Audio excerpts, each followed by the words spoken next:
مستحيل تطلعي من الفيديو ده وانت شايفة ان طريقة عمل الرقاق الفلاحي في البيت صعبة او مستحيلة، لان هعلمك ازاي تعمليه بتركات بسيطة جدا، وهخليكي تعمليه على عين البوتاجاز ومكونات اقتصادية، يعني كده بشوية مية وملح زي ما بيقولوا، وهيبقى عندك احلى رقاق. وهعلمك تعمليه بكذا طريقة وهيطلع معاكي احلى واوفر وانضف مليون مرة من اللي بتشتريه من بره.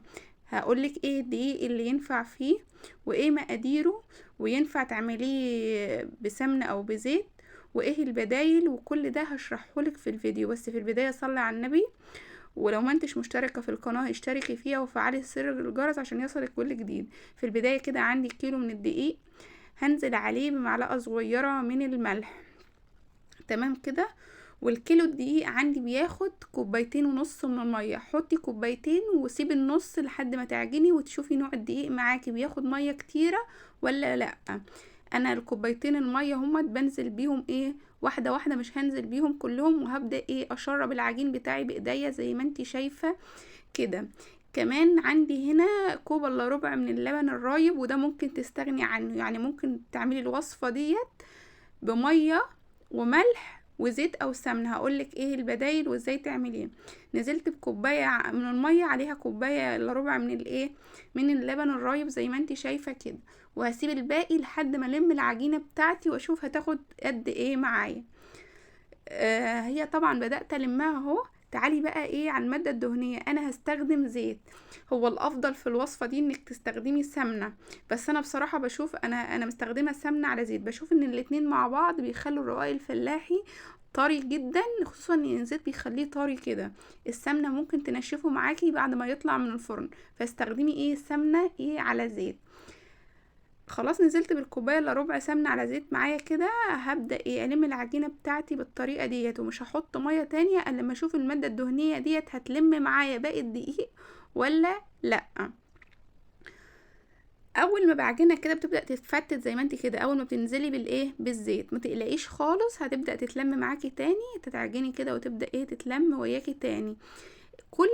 كل الدقيق والعجين اللي في البوله ده هيبدا يتلم معايا كويس. انا ما احتاجتش النص كوبايه من الميه اللي فاضل، الزيت مع السمنه يعني ايه لموا العجينه ويايا، وده قوامها اللي انا عايزاه.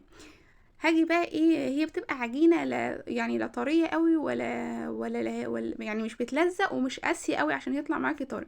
هنزل كده بشويه من الزيت على وشها. وطبعا عجينتنا مفيش فيها خميره، يعني مش هتخمر، ممكن تشكليها على طول دلوقتي، بس الافضل هغطيها كده ايه بكيس، وهحط عليها خلقه وهسيبها ترتاح حوالي 10 دقايق. خلاص بعد ما ارتاحت معايا كده هبدأ ايه اشكلها كرات، لا هي كبيرة قوي ولا هي ايه صغيرة قوي. شكليها الكرات اللي انت يعني الحجم اللي انت عايزاه، بس خليها الحجم اللي انت شايفاه ده متوسط، هيطلع معاكي ايه كويس. بصي ببدأ اخد ايه حتة بحتة كده على شكل كورة كده، يعني على حجم البطاطاية اللي هي بطاطاية صغيرة كده، الطريقة دي كده. بصي اهي تمام كده، هشكله كله ايه كده لحد ما اخلص الكميه كلها بتاعتي. طبعا انا بشكل وبحط على صينيه مدهونه بالدقيق، هوريها لك دلوقتي. هخلص بقى الكميه كلها كده، باخدها كده على ايديا وابدا ايه ابرمها كده لحد ما تبقى معايا ايه بالشكل ده. خلاص انا خلصت الكميه كلها اهيت. طبعا حطها على صينيه ده رشاها دقيق علشان ايه، وسايبه مسافات علشان ما يلزقش في بعض. هغطيه للمره التانية برضو، وهياخد معايا حوالي 10 دقايق لربع ساعه يرتاح. كل ما تريحيه هيطلع وياكي في الفرد سهل، وهيطلع كمان ايه النتيجه بتاعته حلوه ايه في التسويه. تعالي بينا على طريقة الفرد. هفردهولك بطريقتين، الطريقة العادية اللي كل الناس بتعمل بيها الرقاق، اللي هي ان هو انت تجيبيه كده وتعمليه على شكل ايه دايرة، يعني ايه تفرديه بالشكل ده كده، تجيبي النشابة وتبداي ايه تفردي وترققيه، لا هو رقيق قوي ولا اللي هو سميك. او الرقاق اصلا بيبقى رقيق، عشان كده بيسموه ايه رقاق. فبصي ده الحاجة. تعالي بقى على التسوية كده، انا هسوي ايه على مصفى بالشكل ده كده، وهسويهولك كمان في الطاسة. هوريكي طريقتين، وهوريكي الطريقه بتاعت بر بحري اللي احنا اصلا بنفضلها وبنعمله بيه على طول، لانه بيبقى ألذ رقاق ممكن تاكليه في حياتك، بس طبعا هو بيحتاج لمكنه. فانا بوريكي الطرق ديت علشان تشكلي بالمتاح لك. اول ما بيعمل معاكي فقاقيع كده بتبداي ايه تقلبيه على الناحيه التانية. وعلى فكره الرقاق مش شرط فيه خالص ان هو يقب معاكي او ان هو يرتفع، لان هو اصلا مفيش مفيش فيه مادة رافعة، بس هو ممكن يرتفع وممكن لا، المهم ان هو يطلع طري وتكون العجينة ناجحة واخد لون حلو كده بالشكل ده. اول ما تتحمر معايا ضروري قوي ان انت تحطيها في خلقة علشان ايه يعني ايه يفضل طري. تعرفي التسوية في الطاسة اهي، دي طاسة على البوتاجاز بنزل فيها كده ما شاء الله، يعني التسوية في الطاسة كانت انجح من الايه منها. دي بقى الطريقة بتاعت بر بحري اللي هي الطويلة دي، بس دي بتحتاج لمكنة، يعني لو متوفرة عندك ده بقى طريقة ممتازة. احنا يعني بنعمله على طول بالشكل ده، وده ما شاء الله بيبقى تحفة كده. بس بصراحة مش كل الناس بتستخدم الطريقة دي لانها بتحتاج لمكنة، ويعني ايه لازم تكون متوفرة عندك علشان تعرفي تفرديه بالطول ده، او ممكن تفرديه برضو بالنشابة معاكي طويل.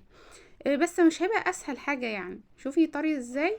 طبعا مش هشرح لك الطريقه ديت ولا اوريك المكنه، لو انت محتاجاها وعندك المكنه اكتبي لي تم في الكومنتات وانا هقول لك طريقتها كلها، اللي هي الطريقه دي. انا كده قلت لك الطريقه اللي هي السهله للتسويه ايه على البوتاجاز، بس هوريكي ازاي احنا بنعمل. بصي دي الطريقه اللي هو الطويل ده، بصي في شكله ايه في الفرن اهو احنا بنسويه.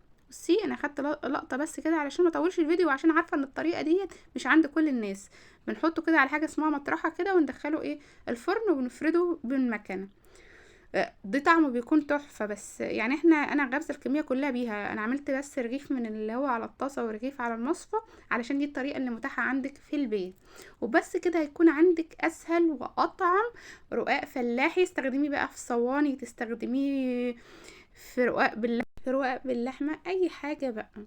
بس لو لسه معايا صلي على النبي وسيبيلي كومنت حلو كده عشان القناة تكبر بيكم. وبس سهلة، بحبكم في الله.